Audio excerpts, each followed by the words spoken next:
जंगल छाड़ी केतेबेले सहर रे बुलुछि बाघ तो आउ केतेबेले गाँ रे पसी हाथी भांगी देउछि घर। तेणु विशेष करी हाथी भय रे प्रभावित हेउछि लोकंक जीवन जीविका।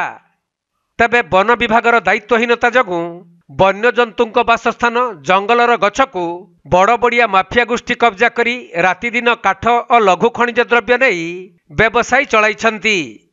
फल वन्यजंतु माने एबे जनबसती मुहां हेउथबा बेले हाथी उपद्रव रे विशेष करी लोक माने अतिष्ठ होई पड़िलेनी। एपरिकी लगातार हाथी उपद्रव लोकंक निद हजाई देउछि। सेपटे वर्ष तमाम एही अंचल रे झारखंडी हाथीपल रही विभिन्न स्थान रे विचरण करने सहित उपद्रव चलाउछंती। सही क्रम रे मयूरभंज जिला सारस्कणा ब्लॉक बाघबुड़ा पंचायत अधीन मसाणीडिंगा ग्रामर पतित महंतक घर को हाथी भांगी देइछंती। जहाँकि गतकाली राति रे 30 टिकिया हाथीपल गाँ भितरे पसी घर द्वार भांगिबा सहित घर भितरे थिबा धान चाउल खाई बासन कुसन को नष्ट करि देइछंती। परे लोक माने एकत्रित होई पाटितुंड करिबारु हाथीगुड़िक निकटस्थ जंगल भितर को पलाई जाइथिले। तबे सारस्कणा ब्लॉक विभिन्न अंचल को हाथीपल पसी उपद्रव करुछंती।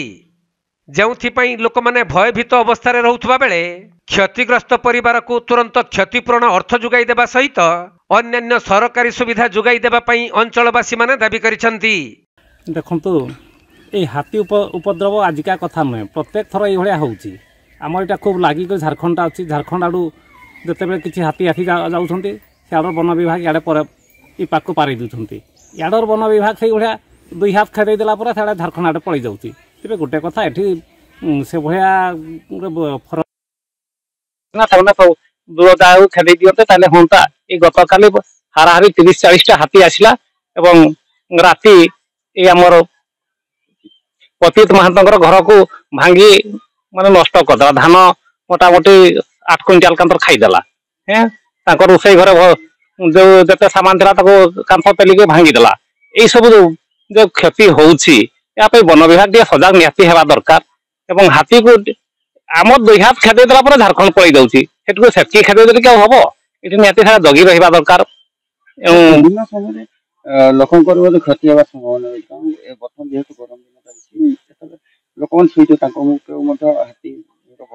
सुनिश्चित सुनिश्चित देखो यहाँ माने घर विपद एत बड़ विपद आ कहवा नहीं। खराब बेले लाइन तो काट बेले बेले होउछि एई अवस्था लोक मैंने बाहर सोचुंती केते हाथी आसी केते माड़ी मुड़ा दब धन जीवन नष्ट हम। तेरे दुर्भाग्य भल कथा एपर्यंत धन जीवन नष्ट हैनी किंतु बहुत क्षति होउछि।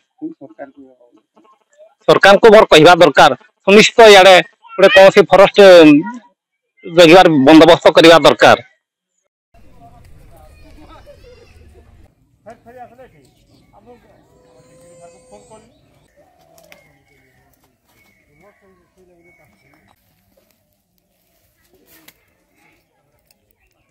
मयूरभंज जिला सारस्कणारू तपन कुमार दंडपाटଙ୍କ रिपोर्ट कोणार्क लाइव।